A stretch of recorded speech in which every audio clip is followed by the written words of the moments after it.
My father was buried on a cold Thursday afternoon. Standing beside his grave, I believed the worst day of my life was finally over. Family members were leaving, old friends were offering their final condolences, and the funeral director was already beginning to pack things away. I thought the pain of losing my father would be the hardest thing I would ever face. Looking back, I couldn't have been more wrong. The real shock was waiting for me after the funeral ended. As people slowly drifted away from the cemetery, a woman I had never seen before started walking toward me. She looked nervous, almost as if she wasn't supposed to be there. Her hands trembled slightly as she stopped in front of me and held out a sealed envelope. Before I could ask who she was, she quietly said, "Your father wanted you protected." Then she turned around and disappeared into the crowd before I could stop her. For several seconds, I stood frozen, staring at the envelope. My father had never been the type of man to leave behind mysteries. He was practical, direct, and honest.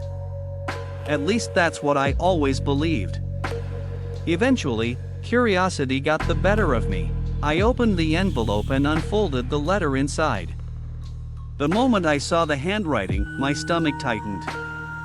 It was definitely my father's. The first sentence immediately caught my attention. "Ethan, if you're reading this, it means I didn't have enough time to tell you the truth." I read the sentence again. Then again. My father wasn't dramatic. He didn't write things like that unless they mattered. Suddenly, I felt a growing sense of unease. The next paragraph explained that he had been hiding a secret for more than 20 years, a secret that could destroy our family if it came out the wrong way. At the bottom of the letter was an address and a final instruction. "Go there before your Uncle Victor does." I had no idea what any of it meant, but I couldn't ignore it. The following morning, I drove to the address. The house was located on the edge of town in a quiet neighborhood I had never visited before. It looked ordinary from the outside, but something about the place made me nervous. I walked to the front door and knocked. A woman in her 60s answered. The moment she saw me, her eyes filled with tears. For a second, neither of us spoke. Then she whispered, "You look exactly like him." A strange feeling settled in my chest. Before I could respond, another person entered the hallway behind her. She was a young woman, probably around 23 years old. The second she saw me, she stopped walking. Her expression mirrored my own confusion. We stared at each other in complete silence. Finally, the older woman took a deep breath and said something that changed my life forever. "Ethan, this is Lily. She's your sister." I actually laughed. Not because it was funny. Because it was impossible. I didn't have a sister. At least I didn't think I did. The older woman invited me inside and carefully placed a stack of photographs on the table. My hand shook as I started looking through them. There was my father holding a baby. My father attending birthday parties. My father standing proudly beside a young girl at graduation ceremonies. Christmas mornings. Family vacations. School events. There were 23 years of memories. 23 years of another life. A life he had never told me about. I couldn't speak. Every photograph felt like another piece of reality breaking apart. Part of me wanted to believe it was fake. Another part wanted to walk away and never come back. But deep down, I already knew the truth. The man in those photographs was my father.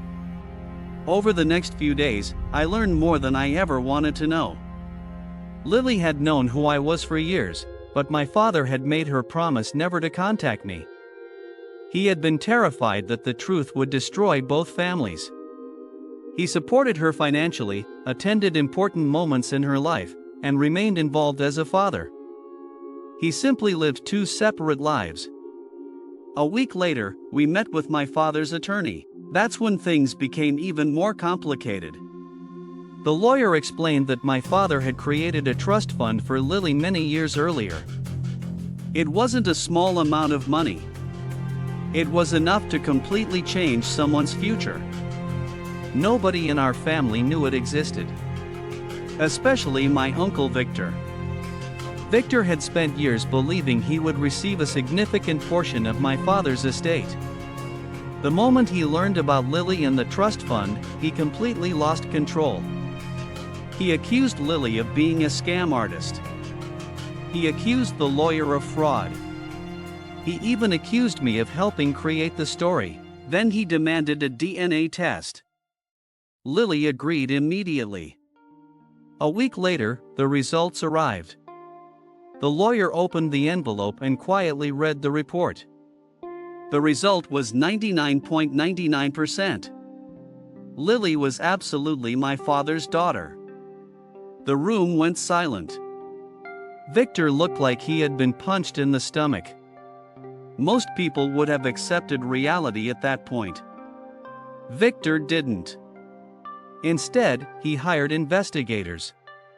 He searched through financial records and old business documents. He became obsessed with proving that Lily was lying. The problem was that every document he uncovered created a bigger problem for him. While reviewing my father's records, the investigators found something nobody expected. Another letter. This one was addressed directly to Victor. The lawyer gathered everyone together and began reading it aloud. The first sentence made Victor visibly nervous. "Victor, if you're hearing this letter, then you've probably already started a fight you can't win." Nobody said a word. The lawyer continued reading. My father explained that he had spent years quietly documenting suspicious activity within the family business. According to the letter, Victor had been stealing money from the company for years. Small amounts at first. Then larger amounts. Fake invoices. Hidden transfers. Shell companies. My jaw nearly hit the floor. The evidence was overwhelming. My father had collected bank records, transaction histories, accounting reports, and signed documents. He had built a complete case without telling anyone. Victor's face turned pale. The lawyer continued. "I stayed silent because I wanted proof. Now you have nowhere left to hide." The room felt frozen. Victor stood up, muttered something under his breath, and walked out before the letter was finished. The damage, however, had already been done. Investigators became involved. Auditors reviewed every financial record connected to the company. Within months, Victor lost his position, his reputation, and much of the money he had spent years trying to protect. Meanwhile, something unexpected happened. Lily and I started talking. At first, conversations felt awkward. We were complete strangers connected only by blood, but over time, we shared stories about our father. We compared memories and realized he had loved both of us, even if he had made terrible decisions. Slowly, a relationship formed. For the first time, I stopped focusing on the lies and started appreciating what I had gained. A year later, Lily and I visited our father's grave together. We stood there quietly for several minutes. Neither of us knew exactly what to say. Finally, Lily smiled and looked at me. Then she said something I'll never forget. Maybe he wasn't perfect, but he wanted us to find each other eventually.